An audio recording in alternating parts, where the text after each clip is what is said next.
Bueno, sí, buenos días. Este, ya estamos de vuelta, Adrián.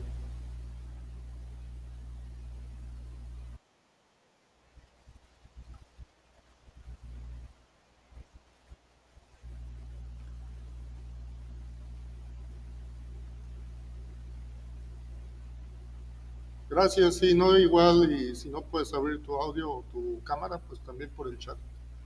Gracias.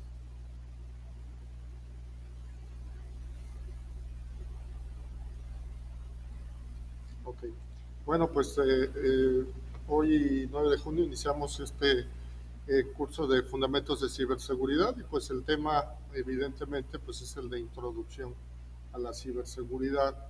Y bueno, pues en el material que se publicó previamente pues viene el primer término, el concepto de qué es la ciberseguridad. Y bueno, en este punto pues hay que comprender que pues es todo un conjunto de estrategias más que pensar específicamente solo en algún tipo de software, pues también pensar en que lo que tenemos que hacer es pues incrementar nuestra cultura de protección, ¿no? Porque cuando nosotros accedemos a los sistemas informáticos, pues ya desde el momento que dejamos nuestros datos personales o cualquier otra información sensible, no solamente para los usuarios, sino también para las empresas, cuando ya dejamos esos datos registrados en algún medio, pues si anteriormente pues también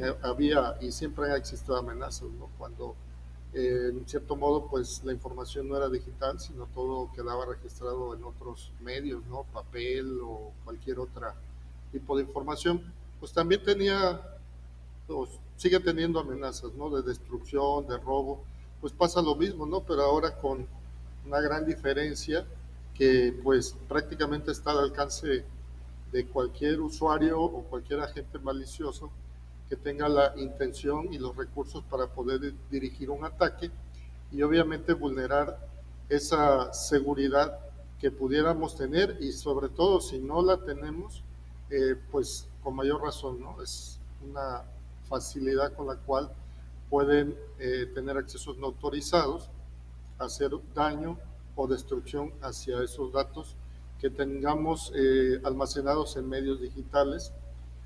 Y pues obviamente pues esto lo logran pues a través del acceso a sistemas informáticos y pues ya no de forma física, sino a través de las redes y a través de la nube.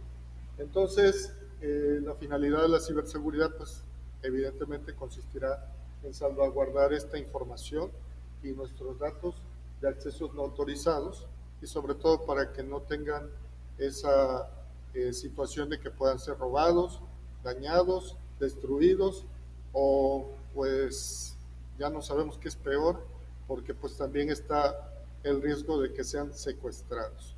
Entonces, eso básicamente pues podemos decir que es la ciberseguridad, independientemente que existan seguramente muchos autores, que por cierto, en, el, en la sección de recursos de apoyo, ahí también van a encontrar una parte de lo que es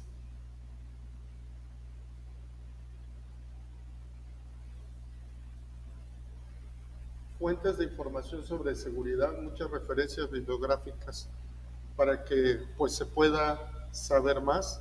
Ahí hay muchos enlaces a sitios web para conocer más sobre este aspecto de la ciberseguridad. Bueno, hasta aquí pues creo que coincidimos en que es importante tener esta ciberseguridad o este aspecto plenamente comprendido. No sé si hay algo que pudieras agregar, Adrián.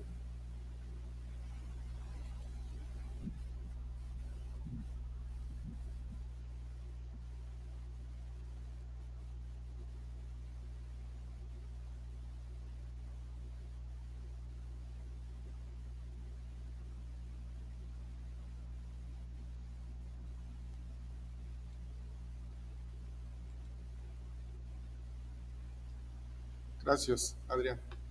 Y bueno, pues aquí también tengo de manera presencial a un joven que se llama Christopher. Hola, Christopher. Hola, si tienes cualquier comentario con confianza, pues aquí estamos, ¿no? Pendientes. Si tienes algún comentario, Christopher.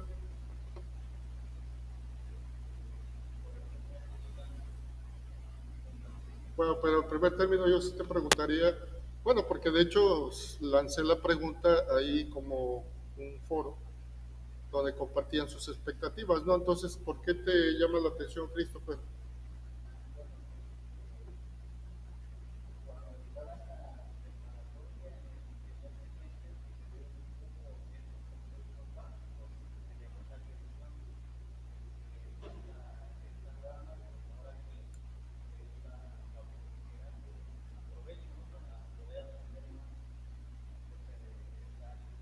Bueno, tú estás estudiando una carrera relacionada con, esta, con este campo. Perfecto, buena decisión. ¿En qué semestre estás? Ya a mitad de camino. Bueno, pues te felicito. Es importante estar actualizados. Este campo es muy amplio y bueno, la información que también encontramos sobre lo que es ciberseguridad, pues es un campo que tiene muchas ramificaciones y sobre todo en el aspecto en el que en la misma industria se requiere personal calificado para que se puedan emplear o trabajar en esta área. Definitivamente hay otros riesgos que ahorita, bueno, pues estamos hablando de la computación electrónica, que es la que entra en juego, pero no sabemos, o bueno, se vislumbra una situación complicada cuando exista ya el auge de la computación cuántica. ¿Y por qué? Pues porque la capacidad de procesamiento se eleva exponencialmente. Entonces, lo que a un sistema de cómputo le tardaba pues meses o años en descifrar sistema de cifrado, pues ahora ya lo puede lograr en mucho menos tiempo, ¿no? Pueden ser semanas, días, o bueno, la verdad es que sí se vislumbra esta cuestión complicada. Bueno, eh, hay dos términos que buscan esa parte de protección hacia los datos, que son la seguridad informática y por otro lado la ciberseguridad. Podríamos decir que la seguridad informática protege cualquier parte del sistema, tanto de hardware como de software y obviamente los datos.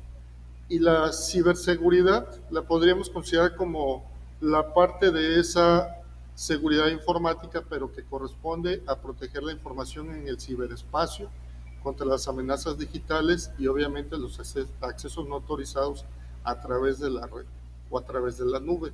Entonces, eh, no podemos decir que son lo mismo porque digamos que hablar de seguridad informática es mucho más amplio porque no solamente comprende el proteger nuestros datos que están accesibles a través de la nube, sino también, pues, tanto la parte de la seguridad física, los controles de acceso a los espacios donde se encuentran los servidores o los centros de datos, y evidentemente, pues, hay también otro tipo de amenazas que son, por ejemplo, las que corresponden a situaciones climatológicas, terremotos, amenazas de incendios y pues obviamente todo esto también es parte de lo que hay que cuidar. Y pues por este punto yo quisiera hacer una pregunta.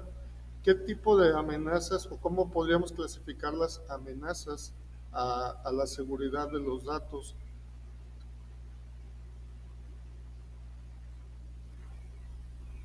Sí, Adrián.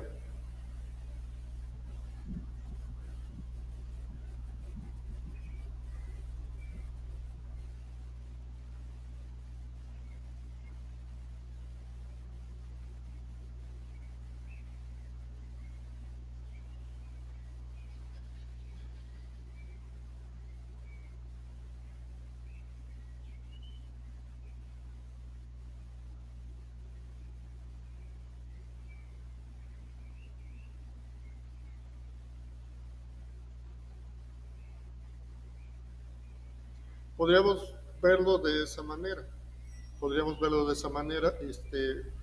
porque pues cuando nuestros recursos informáticos, que son obviamente también que tenemos que identificarlos, porque de esa manera, cuando ya entramos en el campo de aplicar pues la estrategia para asegurar o resguardar nuestros activos, pues hay que identificarlos, ¿no? O sea, es como en la casa.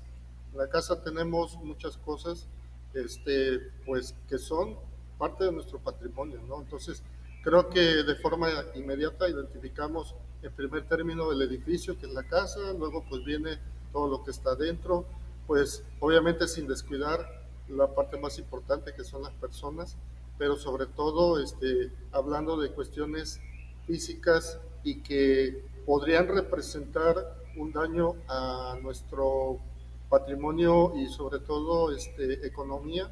Entonces ahí tenemos que identificar, ¿no? Por ejemplo, si tenemos mobiliario, si tenemos equipos, si tenemos valores, todo eso que en la casa pues obviamente se traslada hacia la parte de informática, pues obviamente hablando de activos digitales, que pues son los servidores, que son las instalaciones de red, obviamente el espacio físico donde se resguardan estos recursos, y pues no se diga los datos y obviamente los medios que los contienen. Entonces, esa parte es importante identificar. Ahora, cuando ya tenemos una conectividad en la nube o a través de la internet, pues ahí tenemos una puerta de entrada donde los atacantes pueden ingresar y tener acceso a nuestros activos digitales más valiosos, pero no son los únicos, ¿no? Que son los datos, porque pues vamos a ver en este curso que los daños no solamente son de robo de datos o accesos no autorizados, sino que también pueden, a través del malware que se pueda lograr penetrar, pueden hacer inclusive daño físico hacia nuestros activos, eh, que son nuestros discos duros o nuestros dispositivos de almacenamiento o incluso nuestros servidores. Entonces, esa sí es una cuestión importante identificar. Pero yo voy a otro punto, porque así como mencionaste que hay amenazas internas o externas, pues aquí viene también otra parte, el aspecto humano. Quienes laboran en una institución, organización, ya sea pública o privada, pues somos las personas, quienes usamos los datos para hacer lo que tengamos que hacer con ellos. Obviamente, pues tenemos acceso a información sensible que inclusive no es nuestra información, sino que son proporcionadas por terceros, y las cuales proporcionan esa información o esos datos con la finalidad de que la organización les pueda proveer un servicio. Entonces ahí viene esa parte en la cual eh, pues los atacantes, digámoslo para identificar claramente, no solamente vienen de fuera. Los ataques no solamente vienen de fuera, sino también los ataques se dan al interior de las organizaciones. Entonces es un aspecto importante. Bueno, no sé si hay algún otro comentario, Christopher.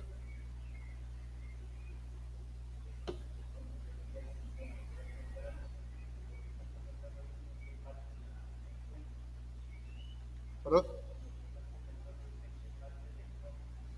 Ah, ok. Mira, está en la sección de trabajo en clase.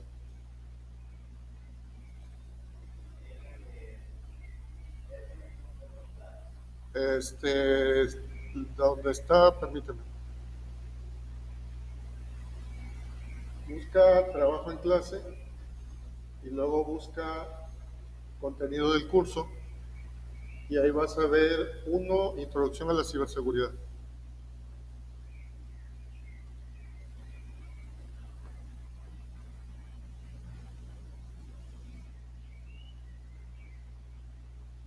Ahora sí. Bueno, estamos ya comentando la diapositiva 3, ¿no?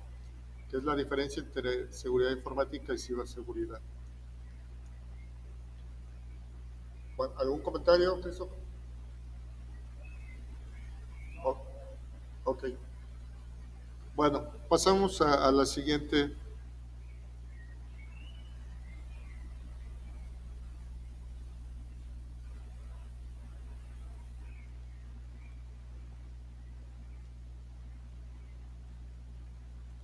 Bueno, aquí se habla de un concepto que se denomina una triada, porque son tres partes, obviamente.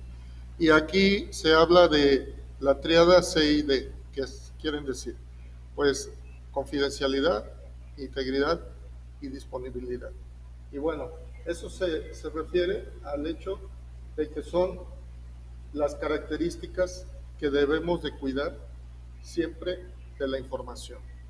Por ejemplo, con respecto a la confidencialidad, que se proteja contra la divulgación no autorizada. Cuando el usuario autoriza que se divulguen esos datos, pues ahí se está cumpliendo, ¿verdad? Con esa parte de confidencialidad, obviamente se le da ese respeto a ese derecho que tiene el usuario. Y lo que no debe ocurrir, evidentemente, es que se divulgue sin que haya sido autorizado. Entonces, ¿cómo podemos lograr esta confidencialidad? Mediante el cifrado, el control de acceso y la autenticación. El otro aspecto es la integridad.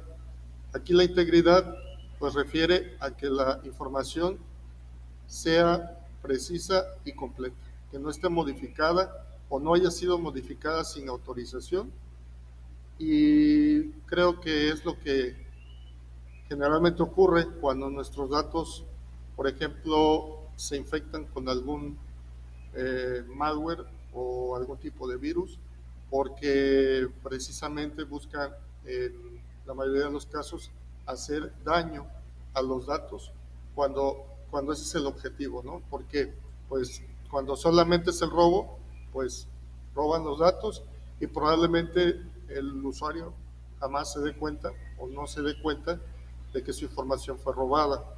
Y obviamente pues ahí es donde la confidencialidad pues no se cumple. ¿Y por qué no hubo control de acceso o no se tomaron en cuenta las medidas de autenticación suficientes? Ahora, la integridad, pues cuando esta información fue modificada sin autorización, y obviamente pues también es otra parte importante el mantener nuestros datos íntegros.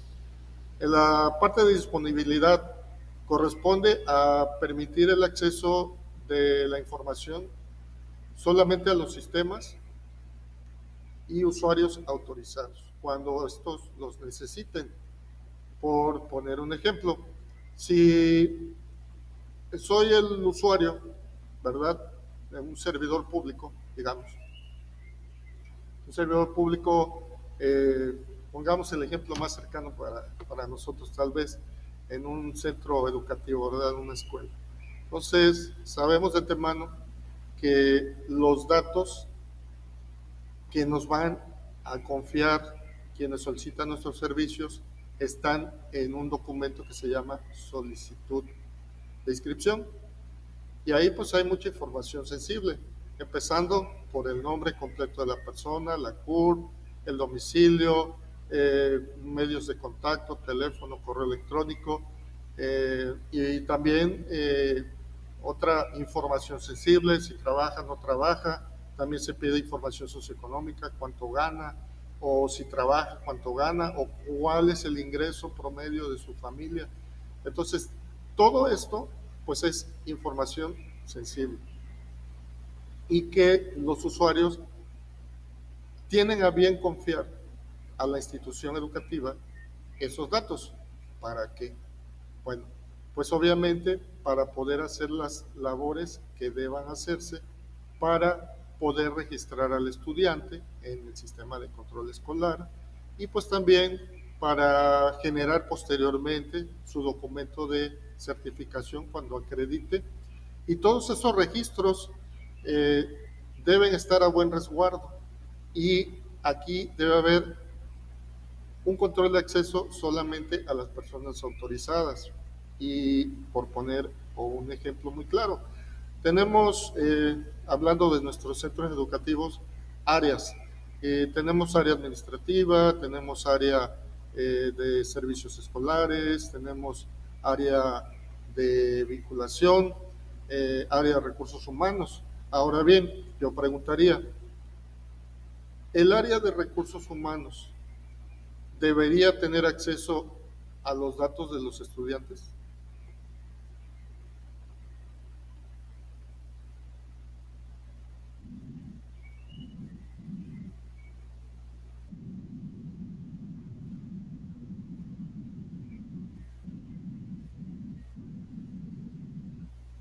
¿Es correcto? ¿Deberían tener acceso?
Sí, definitivamente. Ahí ya entra la parte de los derechos de los usuarios. Y, y es un otro punto de controversia, pero cuando ya estamos hablando de que cuando ya aceptamos proporcionar estos datos, ¿verdad?, en la institución, es claro que debe haber una organización muy clara y una definición específica de qué datos podemos accesar los servidores públicos o pueden accesar los servidores públicos o los responsables en una empresa, porque no todos pueden tener acceso a todos los datos. Y decías bien, o sea, si le vamos a dar acceso porque lo requiera el trabajo que vaya a realizar esa área, pues no le vamos a dar acceso a todos los datos, solamente a aquellos que se requieran. Ejemplo, el área de recursos financieros sí requiere acceso a ciertos datos, como ejemplo, el nombre del usuario, probablemente le pida el RFC para emitirle una factura, porque pues por cada ingreso se tiene que generar una factura y tal vez tenga que pedir el domicilio, pero hasta ahí llega la información, o sea, no le tiene que pedir ningún otro dato más. Entonces, esa parte es importante, definir claramente hasta dónde o qué datos son los que pueden tener acceso ciertas áreas. Entonces, ese punto es el que refiere a la disponibilidad, que se dé acceso a la información o solamente a la información que se requiera para hacer el trabajo que se tenga que hacer y específicamente solo a los usuarios autorizados. Para ello, en el área de servicios escolares, pues evidentemente tienen toda esa información. Ahora, voy al otro punto. Si los trabajadores que laboran en una empresa u organización, pues que también proporcionamos datos, obviamente muchos datos sensibles, y viene otro trabajador o alguna organización, interna, externa, vamos a pensar, vienen de una empresa y nos piden información porque probablemente nos quieran ofrecer algún beneficio o por razones de ciertas cuestiones, eh, inclusive hasta políticas, ¿no? Van y nos quieren pedir datos, ¿no? Y nosotros somos los resguardantes, ¿no? De esos datos, pues pensemos en que estaremos obligados a darlos, pues definitivamente no. ¿Por qué? Porque somos los resguardantes. Inclusive hay una ley de privacidad de datos personales aquí en México, y la cual todas las organizaciones, sean públicas o privadas, tienen que respetar ese acuerdo de confidencialidad, que inclusive se obliga la misma empresa, organización pública o privada, a resguardar esos datos personales. Christopher, no sé si quieras comentar algo.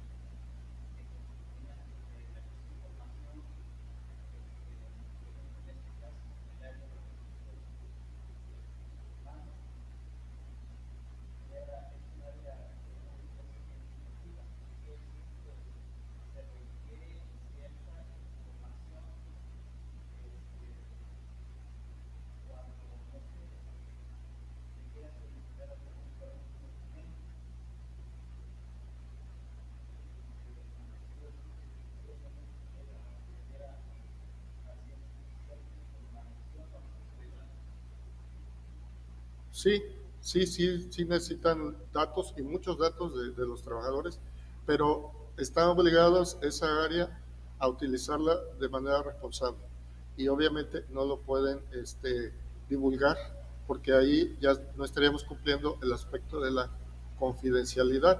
Entonces, recordemos en esta diapositiva de lo que estamos hablando. Confidencialidad, integridad y disponibilidad, lo que viene a ser esa triada CID, o en los términos en inglés, CIA, y bueno, ya se oye un poco más raro, pero aquí en español, confidencialidad, integridad y disponibilidad son los tres puntos importantes que se deben cuidar con respecto a la información. No sé si quieran agregar algo más.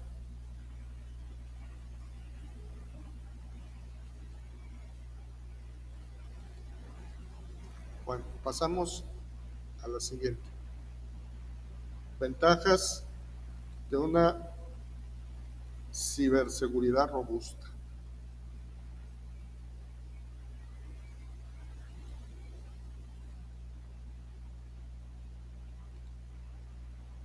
Bueno, ¿aquí de qué estamos hablando? Bueno, pues aquí lo que tenemos es, primero que nada, un gráfico.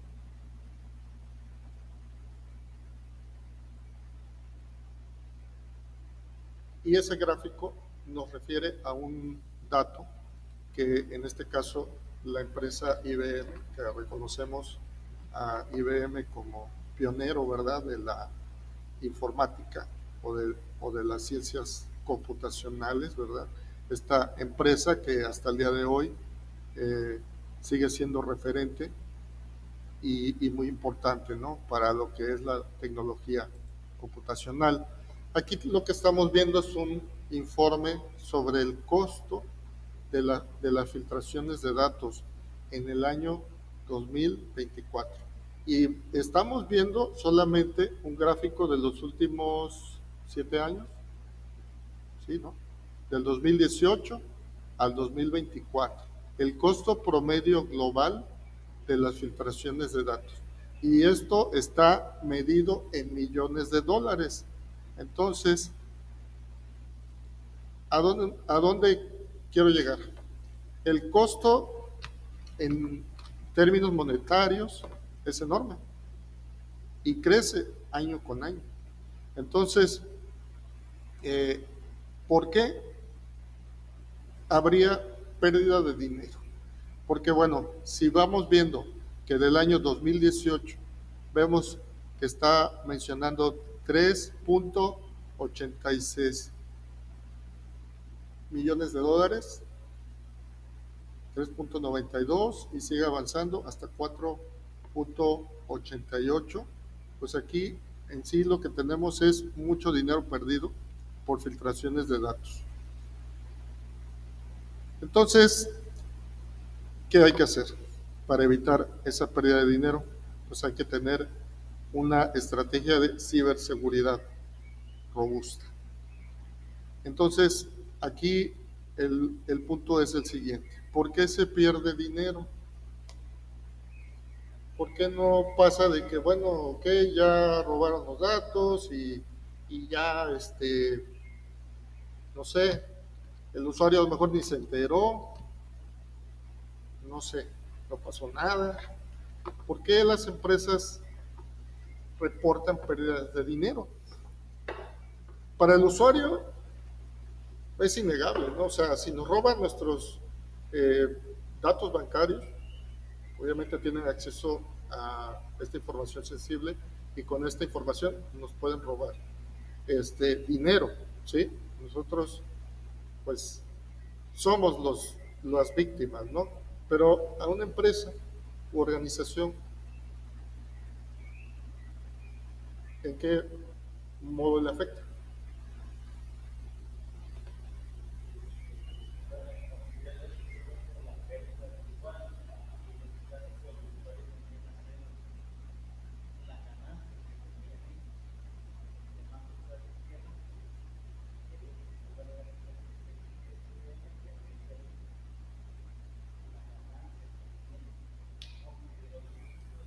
Sí, efectivamente, hay una pérdida de confianza del público usuario.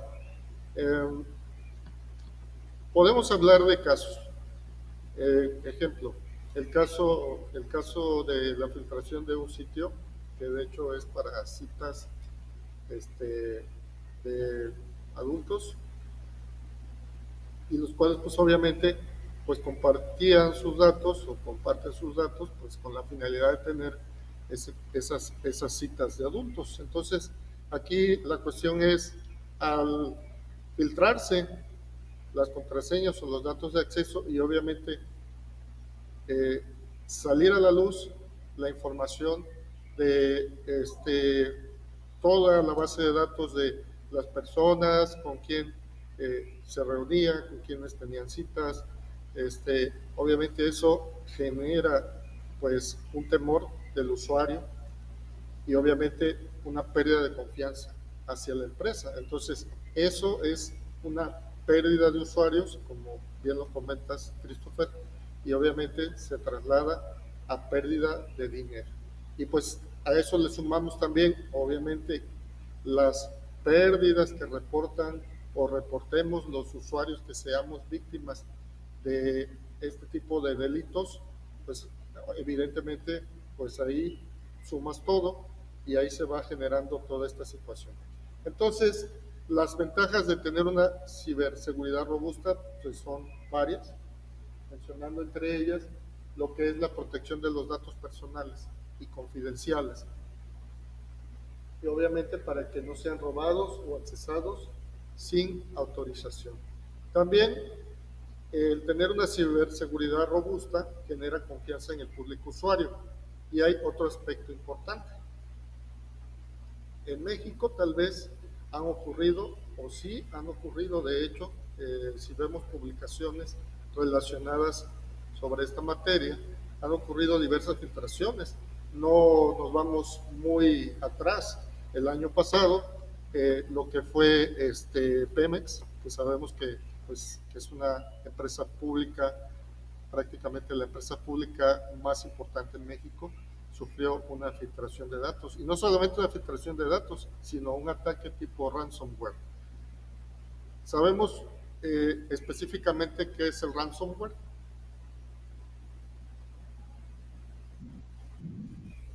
Bueno, el ransomware es el secuestro de datos. Cuando se instala un malware tipo ransomware, lo que hace es cifrar los datos y evidentemente el atacante es el único y solo el único que tiene la contraseña o las contraseñas para poder descifrar esa información. Entonces, ¿qué hace? Pues te notifica, obviamente, que tus datos han sido secuestrados o cifrados y te pide dinero. Eso es lo que hace. Te pide dinero, entonces por eso ese tipo de ataques tipo ransomware pues se identifican prácticamente como un secuestro de datos. Entonces, eh, ese es por mencionar un caso. Luego tenemos recientemente otro, que me parece que ya fue este año, el acceso a la información de las cuentas de nuestra presidenta de la República y pues acceso no autorizado a sus cuentas de trabajo y sus cuentas personales. Entonces eso pues también fue un ataque directo, ¿verdad? Otro caso que también fue el año pasado y que pues en sí fue contra las Fuerzas Armadas de nuestro país y que se conoció o se conoce como el Guacamaya Leaks. No sé si habían escuchado de esto. Pues obviamente también son casos mediáticos y que pues ahí filtraron mucha información sensible, sobre todo pues en la actualidad porque lo que es la Secretaría de Defensa Nacional y otros entes de seguridad pública pues tienen a su cargo no solamente la seguridad del país, sino también actualmente pues de todo el sexenio pasado pues lo que es la participación en muchos proyectos de infraestructura. Entonces el Tren Maya, por ejemplo, el AIFA, etcétera. Eh, digamos que el que una atacante tenga acceso a esos datos y aparte los haga públicos, pues definitivamente nos hace pensar, ¿no? Que si los ciudadanos de a pie, pues que no tenemos tal vez tantas estrategias de seguridad, eh, vemos cómo son afectadas organizaciones importantes en nuestro país, pues obviamente eso nos lleva al punto de pensar que pues también y definitivamente estamos en riesgo. Por eso la importancia de que se tenga una estrategia de ciberseguridad robusta y según entiendo, pues está creando o se creó ya una agencia de seguridad informática en nuestro país. Entonces, es importante que no se pierda la confianza del público usuario, no solamente hacia las empresas privadas, sino también hacia las organizaciones o entes públicos. Obviamente también es importante tener una ciberseguridad robusta para que podamos tener una navegación segura y podamos prevenir esas pérdidas financieras. Y el otro punto, que nuestra productividad como organización público-privada no disminuya. Recordemos que en la actualidad lo que nosotros hacemos pasa por el uso de los equipos de cómputo y pasa por el uso de datos que están en la nube. Y con esto voy a que si nosotros perdemos acceso a esos datos o perdemos esos datos, pues nuestra productividad se retrasa o disminuye. Entonces, el mantener nuestros datos seguros, pues nos conlleva también a que la empresa u organización tenga una mayor productividad y no detenga sus operaciones porque pues haya perdido acceso a los datos o haya perdido los datos. A este punto no sé si quieran agregar algo más.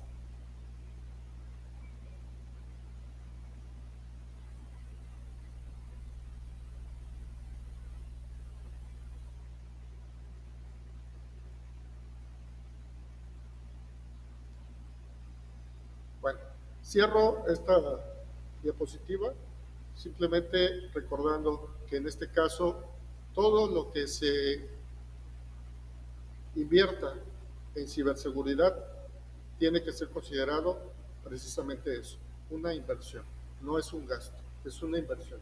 Para una empresa o una organización público-privada, el contratar servicios de ciberseguridad o capacitar al personal en ciberseguridad debe ser considerado una inversión para mantener esos activos digitales a buen resguardo y seguros para que el público no pierda la confianza en nosotros. Paso a la siguiente diapositiva. En esta tabla, que es la que está en la diapositiva 6, pues hablamos de las ventajas y desventajas. Aunque yo no lo llamaría desventajas, sino más bien, pues lo llamaría retos. ¿Por qué? Porque en la parte de la protección La ventaja de tener una ciberseguridad robusta es que yo puedo proteger los datos personales y confidenciales. ¿De quién? Pues obviamente tanto de quienes estén en la organización como de terceras personas. ¿Sí? Y aquí va un punto que no destaqué anteriormente. Hay una normatividad, hay leyes que cumplir.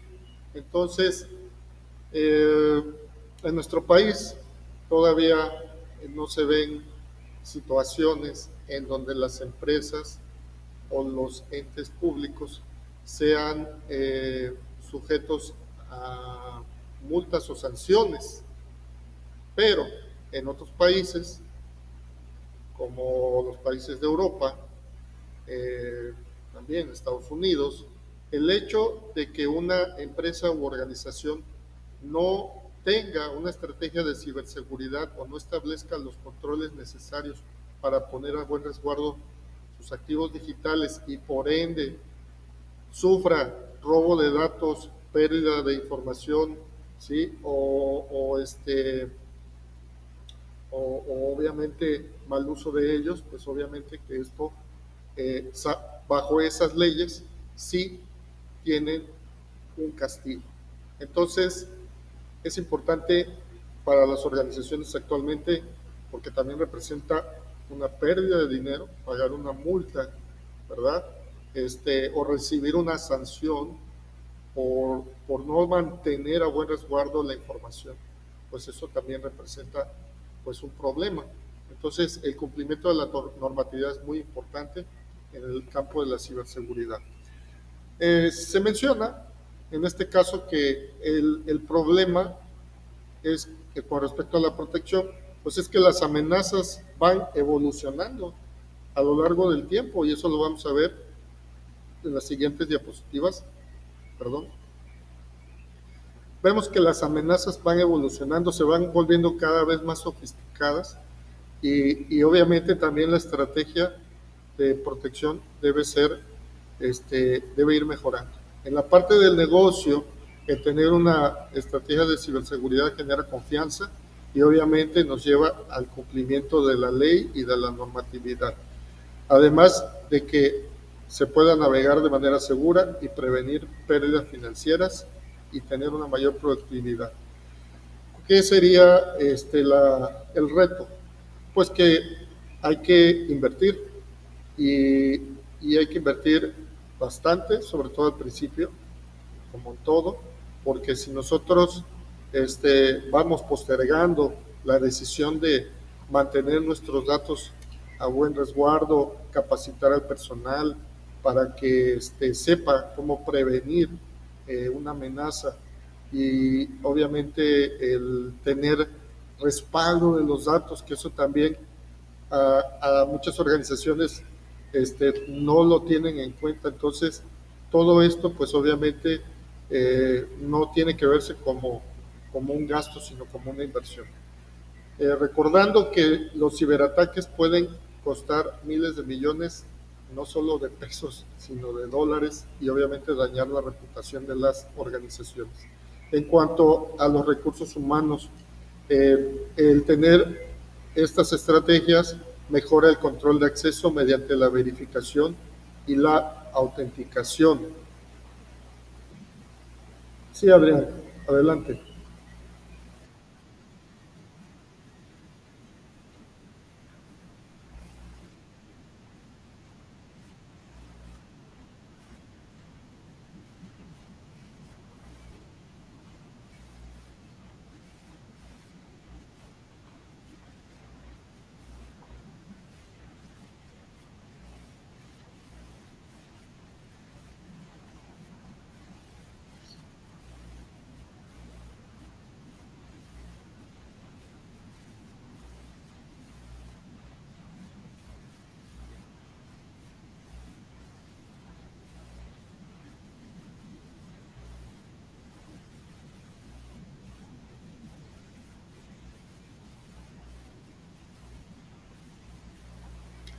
Claro.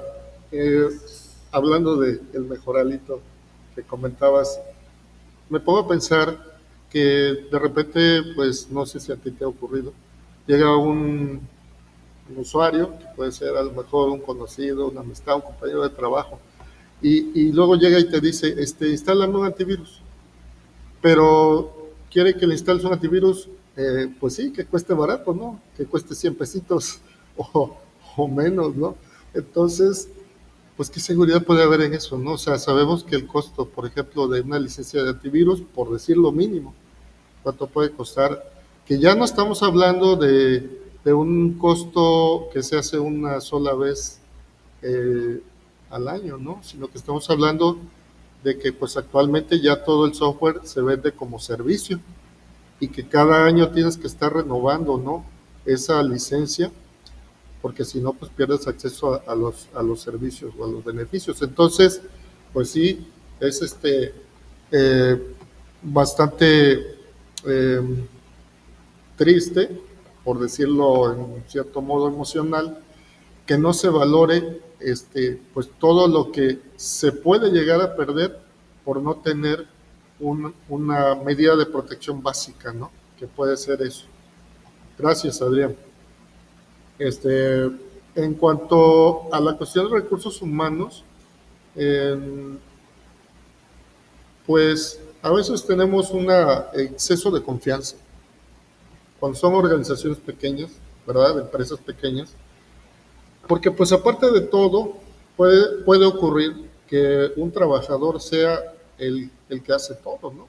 O sea, a lo mejor, hablando en términos coloquiales, puede llegar a ser el mil usos, puede ser el que, no sé, el que vende, el que hace el inventario, el que lleva control de ingresos, egresos. Entonces, pues un solo usuario tiene acceso a todo, ¿no? Entonces, sí es complicado, porque toda la confianza se deposita en una persona o en unas pocas personas.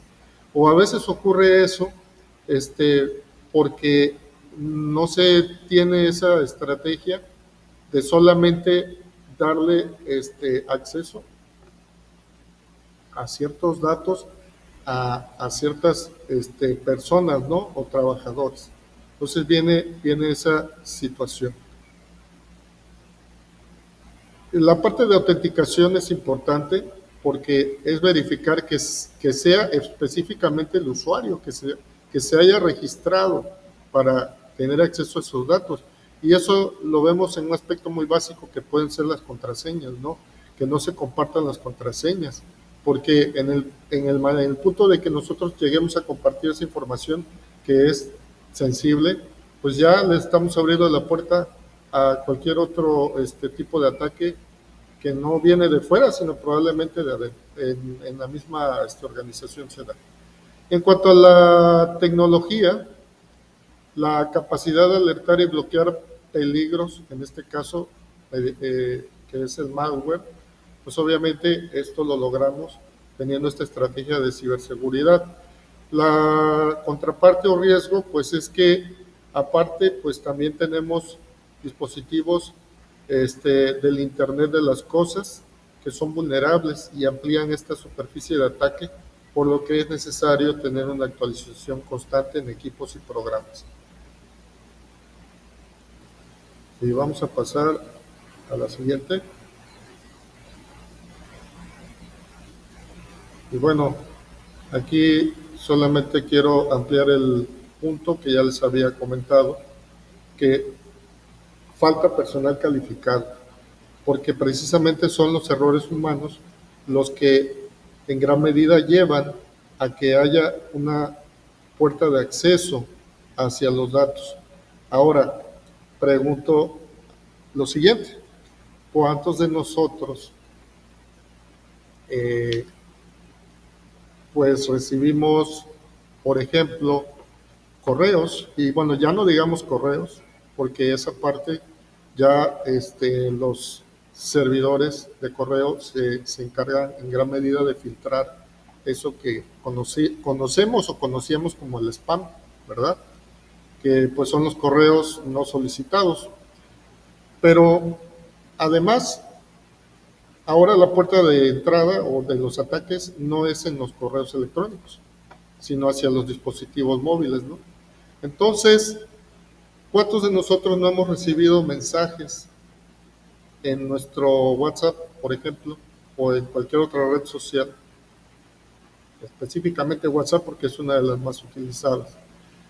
Y esos mensajes llevan a que pues nos hacen tener curiosidad por saber, por ejemplo, que nos mandan un enlace y sobre ese enlace pues nos piden que obviamente pulsemos y al abrir el enlace pues ya nos lleva a que probablemente y seguramente nuestro dispositivo se va a ver infectado.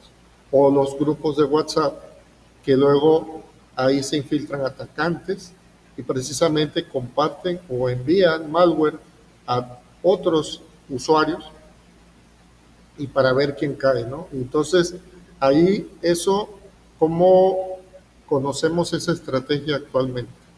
¿Alguien tiene una idea?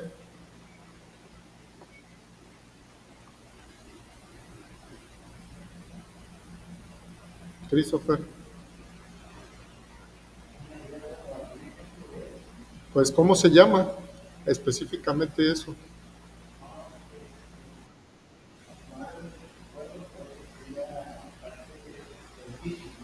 Engaño, phishing, sí, es el término técnico con el cual conocemos esa estrategia de los atacantes.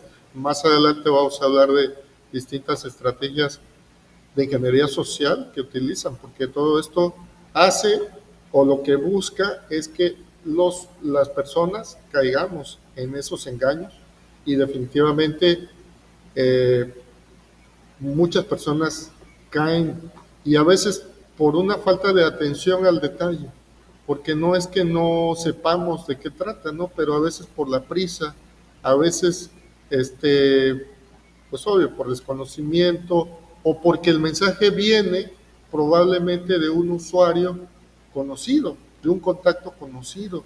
Y entonces ahí se da esa infección por malware porque confiamos en ese contacto, ¿no? Entonces pensamos que ese contacto efectivamente nos envió ese mensaje y definitivamente no, probablemente su dispositivo ya fue infectado y se está usando como un bot o como un dispositivo para infectar a otros dispositivos. Y aquí en el plantel ocurrió apenas hace unos meses una situación así. Una compañera docente se le infectó su dispositivo y a través de su WhatsApp pues los atacantes estuvieron solicitando dinero y pues desafortunadamente un par de personas sí cayeron. Sí, Adrián, efectivamente explotan una característica muy humana que es la curiosidad. Así es. Bueno, voy a pasar a la siguiente diapositiva y aquí pues vamos a hablar en particular de cómo ha evolucionado, pero no solamente la ciberseguridad, sino más bien las amenazas, porque en función de las amenazas es como se ha ido reaccionando o se ha ido trabajando para que no solamente, pues, eh, digamos que se robustezca la ciberseguridad, sino porque, pues desafortunadamente, podría pensarse que siempre se va un paso atrás, ¿no? ¿Por qué? Porque surge una amenaza y obviamente hay que responder con una estrategia, ¿no? O con algún parche hacia el sistema operativo o hacia el sistema de que se trate, que está siendo atacado. Entonces, aquí podemos hablar de que tenemos unos orígenes primarios de los ataques, como les comentaba. La seguridad informática pues no es algo nuevo, pero anteriormente solo se enfocaba hacia la parte de cuidado de las instalaciones físicas o de los dispositivos donde se hacía el procesamiento de datos, ¿no? Y pues ahí vemos una evolución, pues obviamente de equipos que pues fueron evolucionando desde ser equipos muy grandes y costosos hasta convertirse en estas tecnologías en la nube, en las cuales pues la información está específicamente ahí a través de las redes. Y bueno, pues para esos años que estamos hablando de 1950 a 1960, por poner un periodo de tiempo, pues estamos viendo que pues es cuando surgen las primeras redes informáticas. De hecho, pues es cuando empiezan los orígenes de lo que ahora es la Internet. Y pues en ese momento, en ese preciso momento, pues el daño, para hacerle daño a estos dispositivos, pues se tenía que tener un acceso físico, sobre todo a esas instalaciones. Entonces, ahí tenemos que en primer término eso era lo que ocurría. Ya para los años 1970 a 1980, pues ya tenemos otro tipo de situaciones. Aquí ya estamos hablando de los primeros virus. Y bueno, pues es cuando a través de la ARPANET, que posteriormente se convierte en la Internet, pues ya es cuando empiezan a darse este tipo de situaciones y se habla de un primer virus que se llama Creeper y que pues fue identificado como el primer virus con un código portátil pero no destructivo. ¿Y por qué surge el Creeper? Porque bueno, en este caso, este tipo de software solamente mandaba un mensaje que decía I am the Creeper, atrápame si puedes. Y no tenía como meta hacer un daño, sino pues es una prueba, ¿sí?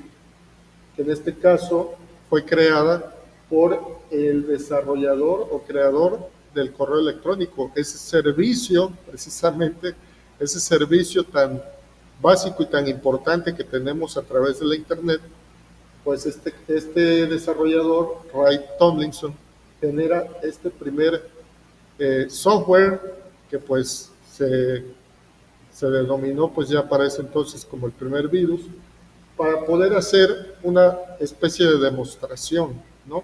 Entonces, obviamente, pues genera también a su vez la contraparte que es el primer antivirus, que llamó o se llama Reaper, que también pues fue desarrollado por Ray Tomlinson.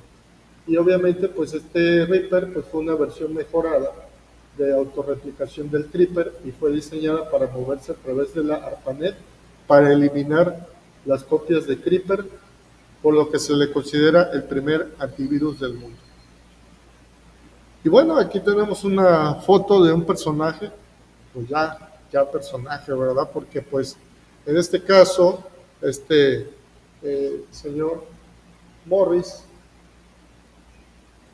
pues fue el que creó el primer gusano en la Internet y que pues llevó a lo que fue el primer ataque de denegación de servicio masivo y que pues obviamente hizo que la ARPANET dejara de operar como debía ser. Entonces el gusano Morris fue replicado incesantemente hasta el punto de obstruir la Internet inicial.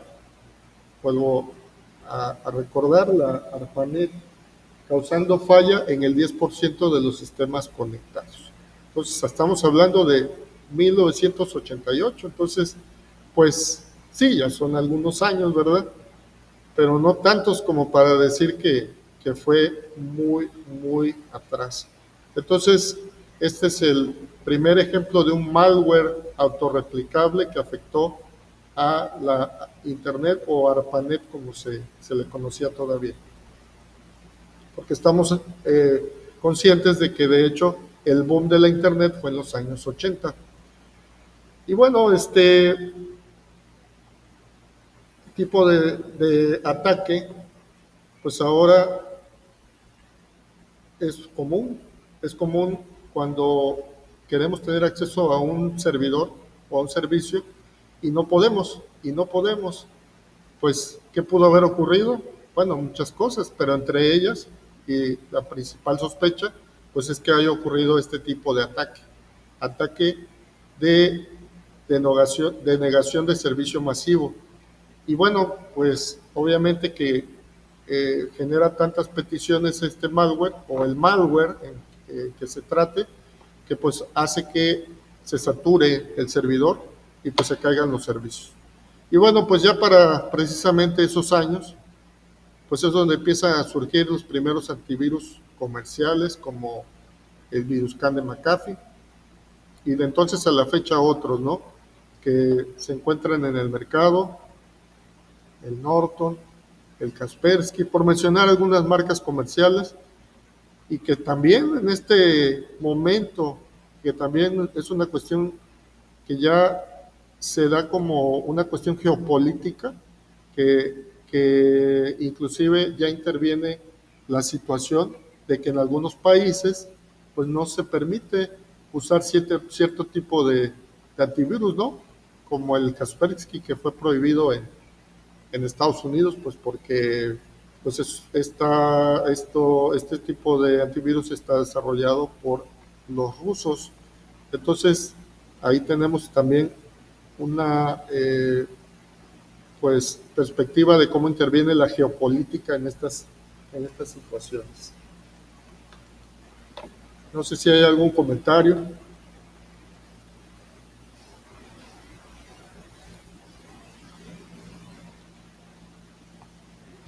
Christopher. Sí, adelante.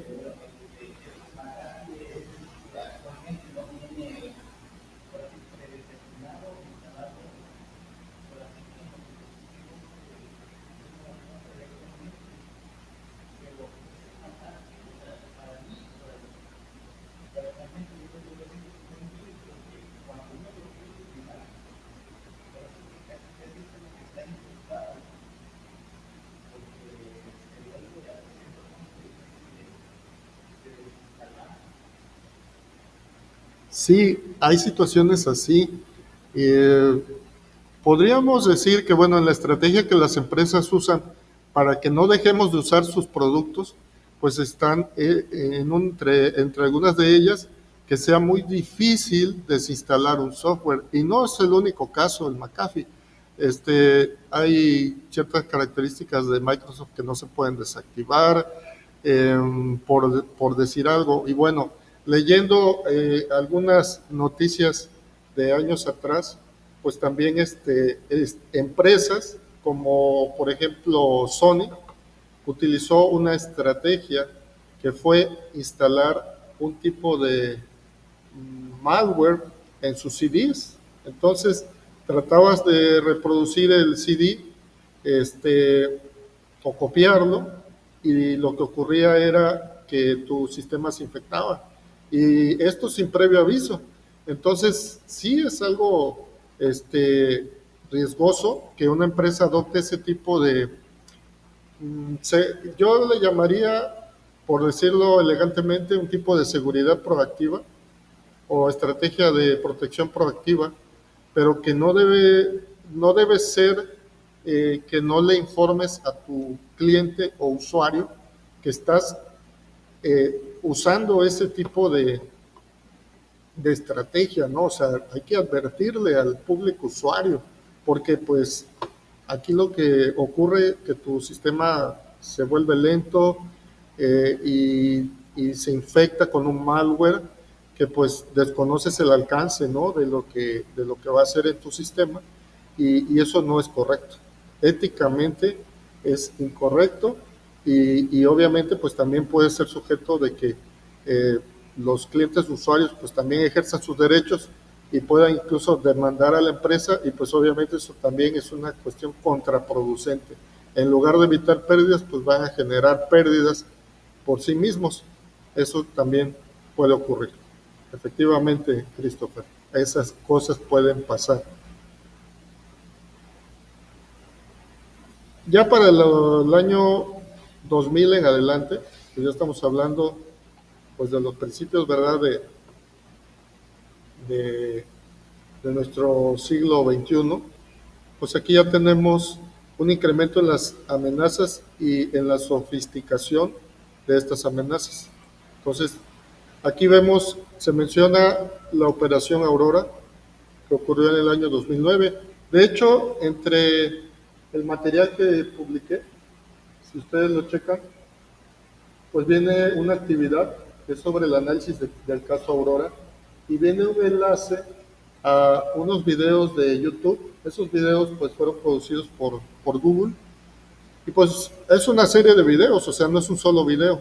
El primer video pues te explica la parte esencial de lo que ocurrió y cómo en este caso el ataque vino de hackers de China hacia empresas de Estados Unidos, empresas tecnológicas como Google, Yahoo, Adobe, que aprovecharon vulnerabilidades en el software, en la autenticación de hecho, y ahí fue donde lograron colarse para llevar a cabo esa infección de los sistemas de estas empresas tecnológicas que, bueno, pues hablemos de un Google, ¿no? O sea, digamos que para pronto, ¿no? Es actualmente una de las empresas más grandes, tecnológicas más grandes del mundo.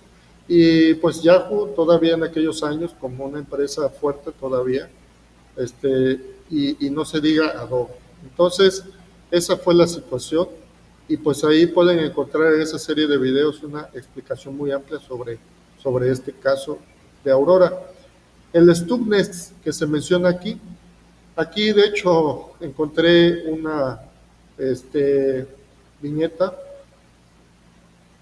que pues de manera cómica muestra cómo pues hay unos científicos, presuntamente científicos iraníes, ven cómo su sistema, en este caso para lo que era el enriquecimiento de uranio, pues sufre una falla.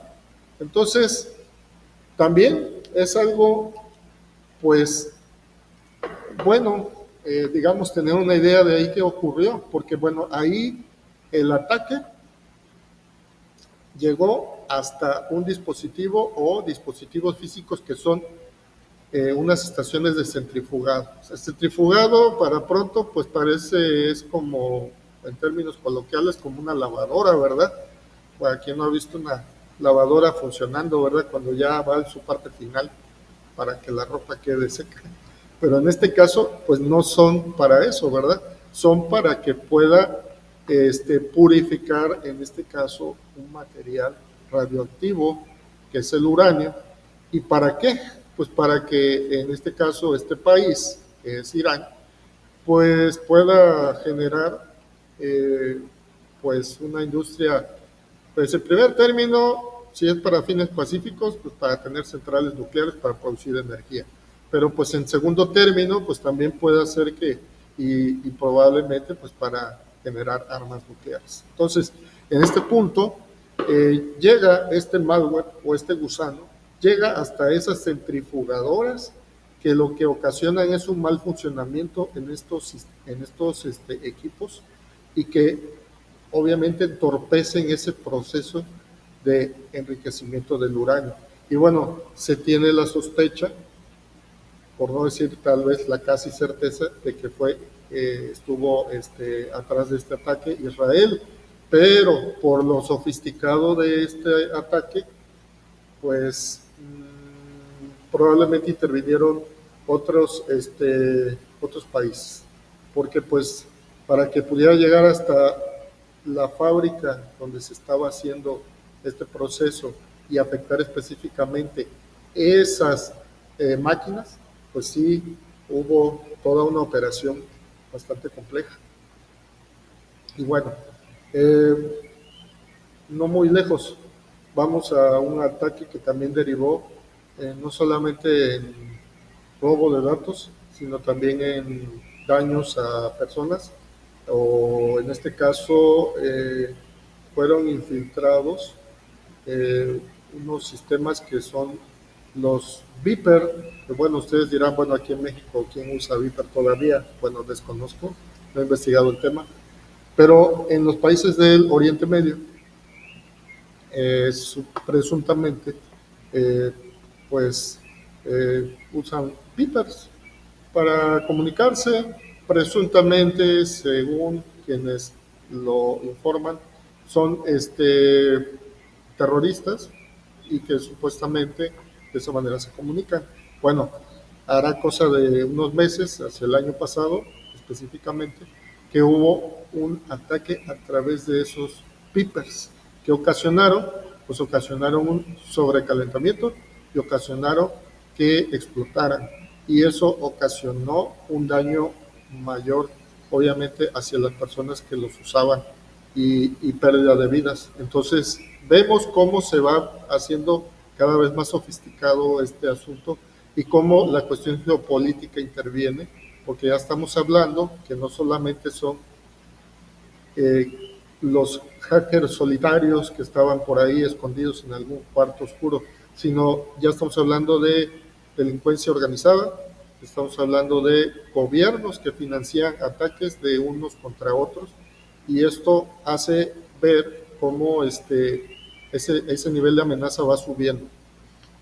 Se menciona aquí otro exploit que es el Eternal Blue, y pues obviamente el ransomware que les acabo de comentar, que obviamente que explotan o hacen uso de esos exploits o vulnerabilidades que tienen, pero no tanto las redes, sino los sistemas operativos.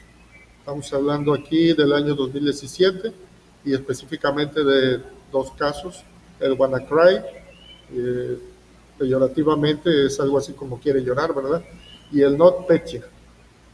Ambos son amenazas de ransomware que obviamente van al alza. En este punto no sé si quieran comentar algo.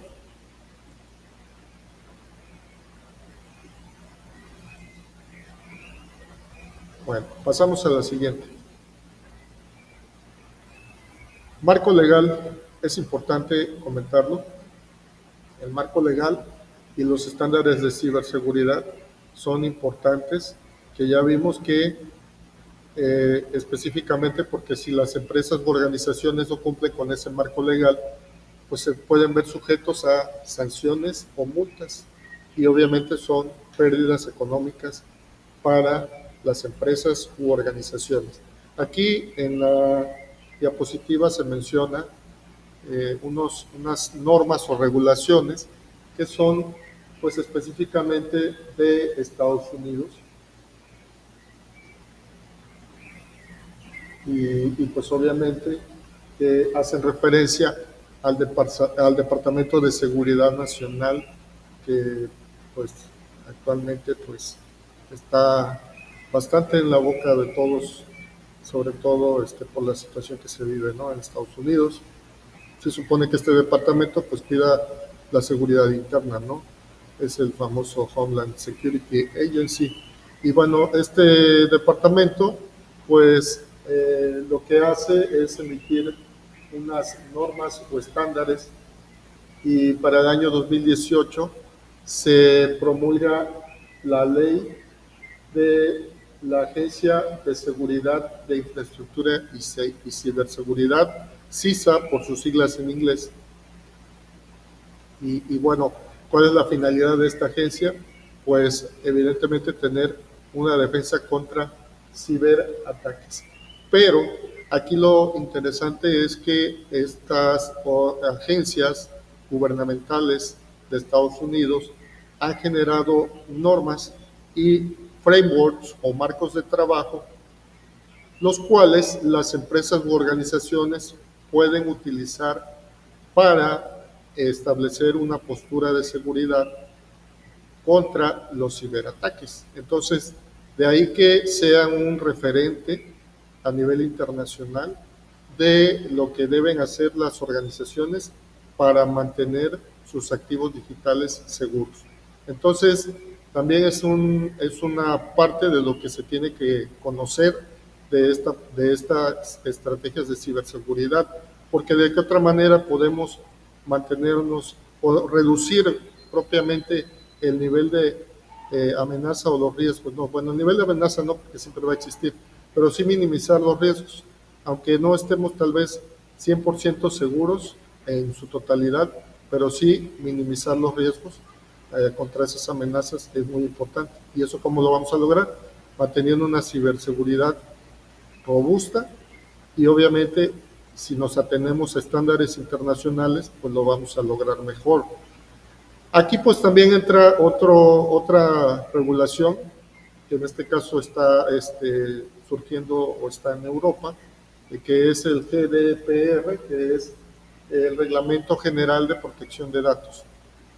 Esto con la finalidad pues de evitar que nuestros datos o los datos personales, en este caso de los ciudadanos europeos, pues sean utilizados o mal utilizados. Entonces, esto le da más control al usuario de la Unión Europea, porque pues las organizaciones están obligadas a mantener esa privacidad de datos, esa confidencialidad que decíamos, obviamente también la integridad, ¿sí? Recordemos esa triada CID, confidencialidad, integridad y disponibilidad. Entonces le da mayor control a los usuarios sobre sus datos personales. Por ejemplo, ¿quién no entra a un sitio web? Por ejemplo, a mí me gusta mucho sobre las noticias, o sitios web interesantes sobre ciencia o tecnología. Y lo primero que te piden, ¿qué cosa es? Pues que aceptes las cookies. ¿Alguno de ustedes sabe qué son las cookies o para qué las usan las empresas tecnológicas?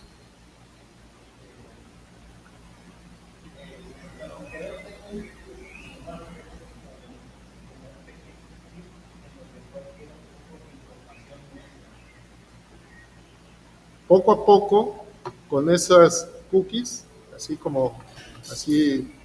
inofensivo, ¿verdad? Suena el nombre, galletita. Pues poco a poco con esas migajas van armando un perfil, ¿no? Un perfil de los usuarios. Y con esa, pues le van, pues, no robando información porque lo estamos consintiendo. A la hora que le damos en el aviso que nos da este sitio, recaba información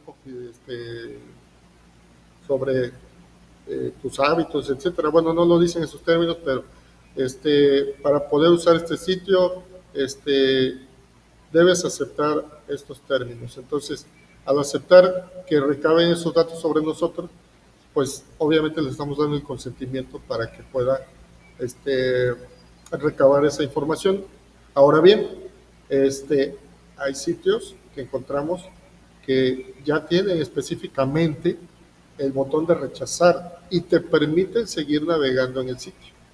Entonces, pues son sitios que pues ya están apegándose a estas normas europeas, porque en Europa sí, son todavía más celosos, por lo menos en las reglamentaciones de cuidar la información de los usuarios.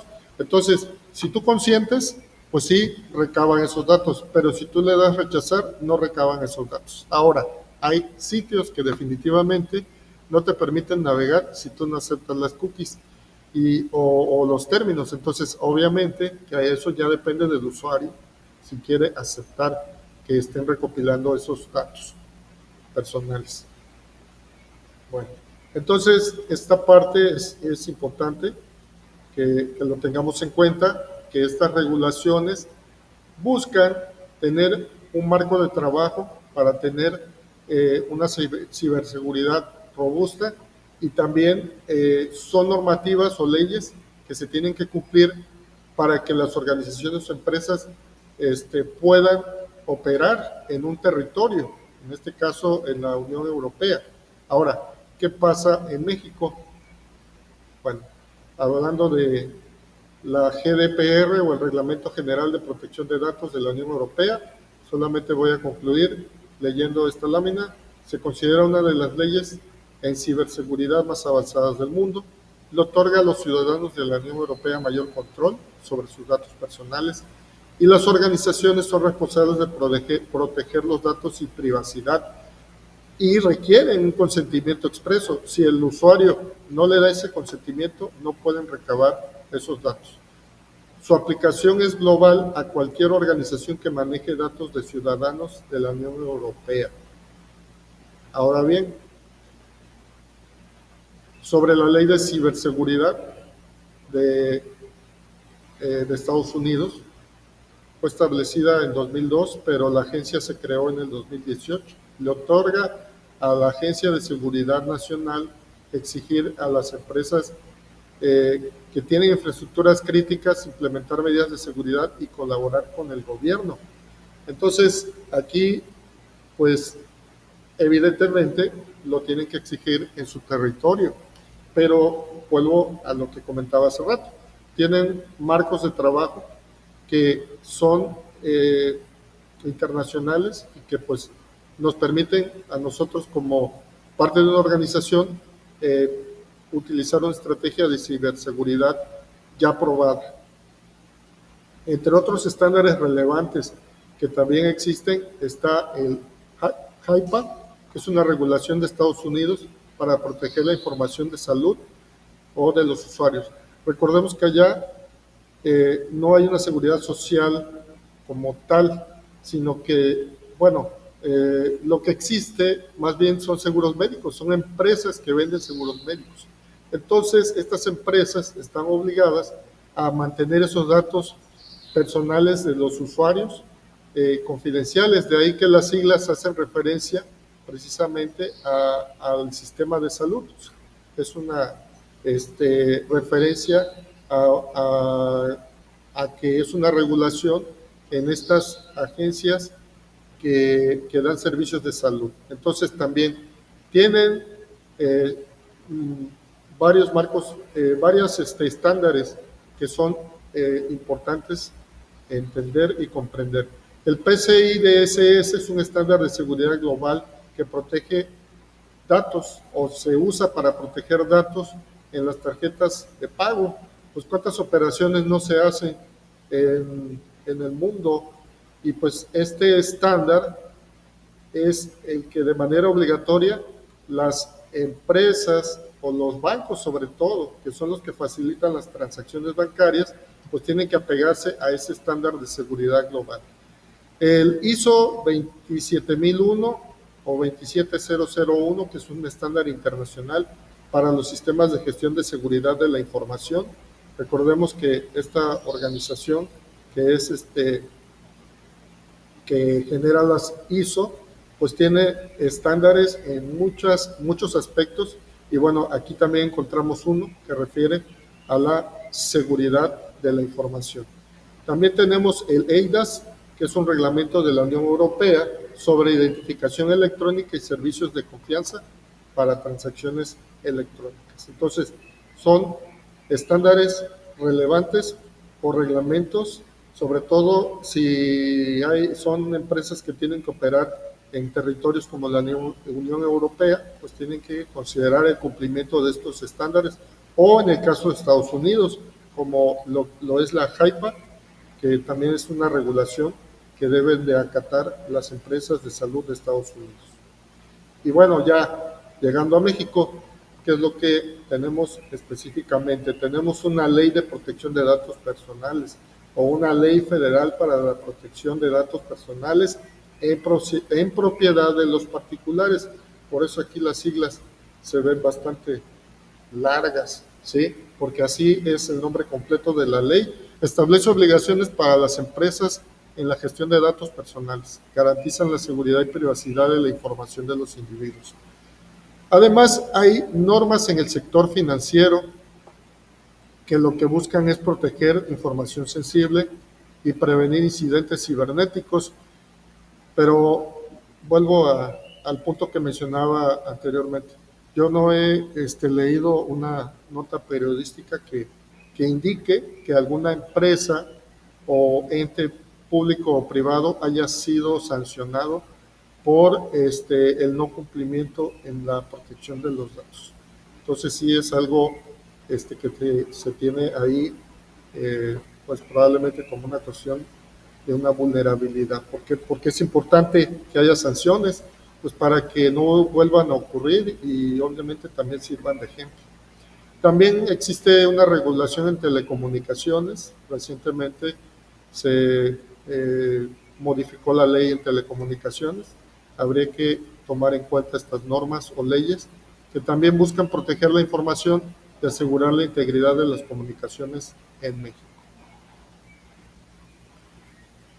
Bueno, ya en esta parte, pues hay una tabla que hace una especie de resumen de todo lo que comentamos anteriormente, de todas esas leyes o normativas o estándares que existen alrededor del mundo y que son las que ya mencionamos, el GDPR, la ley de ciberseguridad en Estados Unidos, las regulaciones de la JAIPA, que ahí vemos específicamente por sus siglas en inglés, pues hace referencia a un acta de eh, eh, sobre la portabilidad de los servicios de salud en los Estados Unidos. Y la PCI DSS, que pues, es el estándar de la industria de tarjetas de pago, ¿sí? Un estándar de seguridad de datos.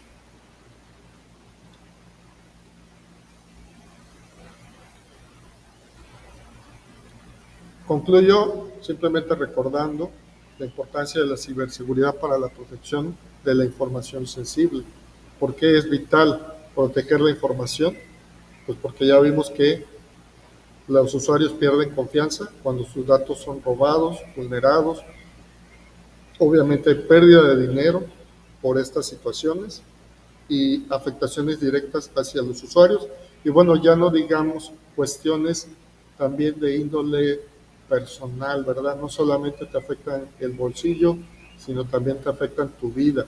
¿Cuánta gente no ha sufrido robo de identidad y por ese robo de identidad pues han cometido delitos o los han visto involucrados en situaciones que no fueron estas personas las que hicieron esas cosas? Entonces también es una cuestión preocupante. Por lo tanto, sí es importante mantener una seguridad en los datos. La privacidad en línea se debe garantizar y pues quienes deben garantizarlo, pues quienes resguardan nuestros datos, a quienes nosotros les confiamos esa información. Hay que tomar medidas contra las amenazas para contrarrestarlas, pues es importante apegarse a normas y estándares que nos permitan tener un marco de trabajo que sea suficientemente robusto para minimizar los riesgos. Finalmente, la educación digital es importante porque el error humano conlleva a eh, muchas vulnerabilidades, mucha información que nosotros compartimos de manera inconsciente y no informada, y sobre todo porque si no cuidamos nosotros mismos nuestra información, pues evidentemente eh, somos la primera línea de defensa, pues nadie más lo va a hacer. Asimismo, las organizaciones, la primera línea de defensa, pues deben de ser quienes trabajan en ellas y quienes son responsables de estas organizaciones, el mantener los datos a buen resguardo. Es lo que yo les quería compartir el día de hoy sobre este tema y pues obviamente los invito a revisar los materiales que he publicado y que bueno, seguiré publicando al respecto. Y bueno, también otras fuentes de información que pueden encontrar, que ustedes pueden consultar para enriquecer este tema. No sé si quieran comentar algo para cerrar ustedes. Sí, Adrián.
Bueno, sobre este punto, creo que nunca podremos tener una certeza del grado de cumplimiento, porque sobre todo la vigilancia depende de terceras agencias, pues estamos hablando de nuestras autoridades, que son las que tienen que mantener una vigilancia, ¿no? A este punto. Y si una agencia, que pues de hecho están haciendo, según tengo conocimiento, una especie de agencia de ciberseguridad en México, pues obviamente que está surgiendo, pues obviamente por estas situaciones que se están dando a nivel mundial. Y quiero pensar que va a tener los recursos suficientes para vigilar el cumplimiento de estas normatividades, ¿no? O sea, esto pues ocurre como cualquier otra ley. Para que se cumpla, pues se tiene que vigilar que se cumpla. ¿Y quién debe ser el encargado de vigilarlo? Pues obviamente la autoridad que para ello sea la que tenga la encomienda de hacerlo. Pero lo que comentabas es más que correcto. Los primeros que debemos de tener cuidado de lo que compartimos y lo que publicamos, sobre todo por la cuestión de que las amenazas se dan no solamente al interior de una organización, ¿verdad? Sino directamente sufrimos los ataques. De hecho, hay una actividad por ahí para identificar, digamos, con algunas capturas de pantalla, pues qué tipo de amenaza encontramos, ¿no? Y pues hay diversas, ¿no? Y estas las vemos diariamente en nuestros correos, tanto personales como laborales, pues cuántas no, correos de phishing llegaron, por lo menos el año pasado, en el correo institucional llegaron muchas. Yo las observaba y había compañeros que comentaban al respecto, ¿no? Luego en los grupos de WhatsApp que tenemos de trabajo, y pues ya uno en la medida de lo posible les comentaba, no le des clic, no lo abras, son fraudes, son ataques, y algunos sí caían, porque me tocó leer comentarios de que le habían hackeado el correo, etcétera. Entonces, lo primero es tener una cultura digital, ¿no? Y ya no solamente al correo, sino a nuestros dispositivos móviles, cuántas eh, mensajes, tanto, bueno, mensajes de texto, por lo menos a mí, me han llegado mensajes de texto, mensajes por WhatsApp, y pues eso obviamente también es un riesgo que si no tiene uno el cuidado y la precaución de vigilar qué es lo que te están enviando, pues obviamente no. Y pues el caso que les comentaba, ¿no? O sea, a veces nos llegan mensajes que son como de contactos de confianza. Yo les comenté el caso de aquí de la compañera, pero también tuvimos otro caso, otra compañera igual. Y, o sea, bueno, hemos tenido como 3 casos, así, por lo menos yo, de compañeras de trabajo aquí, otra de otro plantel, otra compañera secretaria también, y llegaba el mensaje, ¿no? Y oye, tengo una urgencia, necesito un dinero, etcétera. Y pues de entrada ya el que está, pues ya con un cierto conocimiento de qué está pasando, pues ya sabemos que eso no es real y que fue un atacante, ¿no? Que le hackeó su móvil o su servicio de WhatsApp y empezó a mandar, y empiezan a mandar, ¿no? Entonces, eso en primer término, y coincido contigo, Adrián, en primer término, nosotros como usuarios tenemos que tener esa prevención. Y pues, si somos parte de la estrategia de ciberseguridad que puede llegar a ocurrir, ¿verdad? Porque nos corresponda por el puesto de trabajo, ¿verdad? Porque probablemente, quien dice que no, en el futuro, alguno de nosotros, o como aquí el otro compañero que está aquí presente, Christopher, este joven que pues, está estudiando esta carrera de sistemas, pues también que se integre a la industria de la ciberseguridad como consultor o como parte de un equipo de ciberseguridad, pues obviamente también es donde corresponde conocer esta normativa y corresponde pues también seguramente aplicarla. Christopher, no sé si quieres comentar algo más.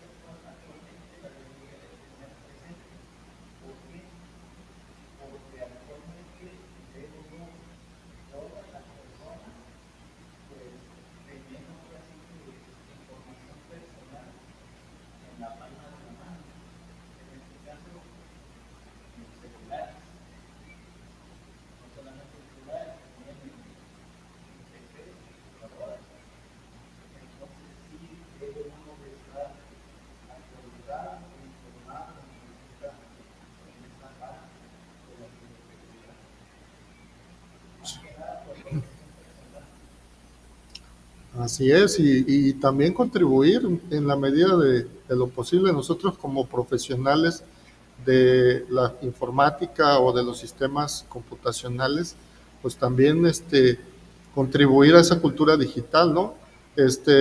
Sabemos que hay amistades, hay compañeros de trabajo, nuestros estudiantes que atendemos en los cursos de capacitación también, pues es importante que contribuyamos a que su cultura digital también esté mejor. Bueno, pues yo les agradezco su atención y bueno, esta grabación pues va a quedar también ahí publicada en la sección de las videoconferencias. Sí, sobre Christopher, sí, a ver, comenta aquí Adrián. Sí, desafortunadamente dice, no escucho lo que dice Cristian. No sé si a mí me escuche. Mira, es que es el primer día que coincide Christopher también aquí y llegó un poquito tarde después de que nos conectamos, pero ya vamos a ver la manera de que él también esté conectado y también esté participando cuando tengamos estas sesiones. Te agradezco, Adrián.